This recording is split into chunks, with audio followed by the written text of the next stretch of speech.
Bem, meu nome é Elizabeth Galdino, sou professora de língua portuguesa, tenho especialização em psicopedagogia e tenho assim 25 anos de experiência com alunos desde a educação infantil até a educação de jovens e adultos, que é a nossa realidade aqui na escola do SEJA, né? E o trabalho aqui é bem diversificado, porque nós temos assim uma clientela muito boa, né, que são pessoas que estão aqui justamente para aprender pelo tempo que perderam. E a nossa metodologia de trabalho é bem diversificada também, porque trabalhamos com jogos, né, trabalhamos com livro didático.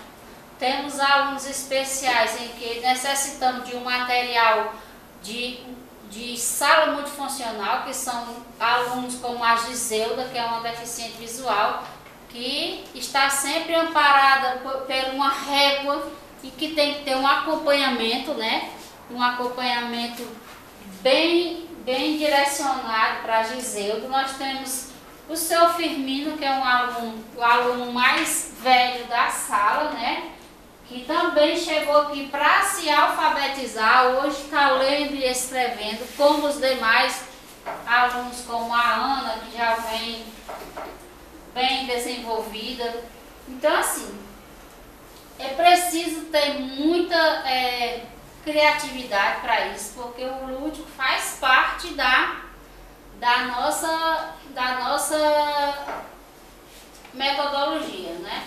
Então, os trabalhos que estão lá nas estantes são trabalhos realizados pelos alunos, que é o material de arte, jogos de matemática, confecções de cartazes que hoje foram retirados por causa do Enem, né? Mas a escola estava toda, a sala estava toda ornamentada com isso, certo?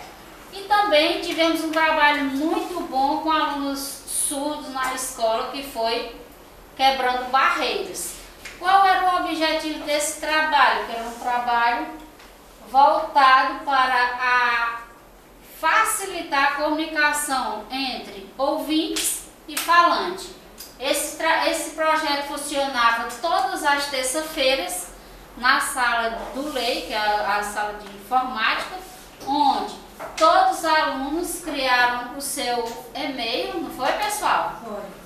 Criaram seu e-mail e acontecia um diálogo entre eles na hora da aula de informática. Isso facilitou muito a comunicação entre os surdos e um ouvinte, que foi um trabalho de especialização apresentado lá no Instituto Federal.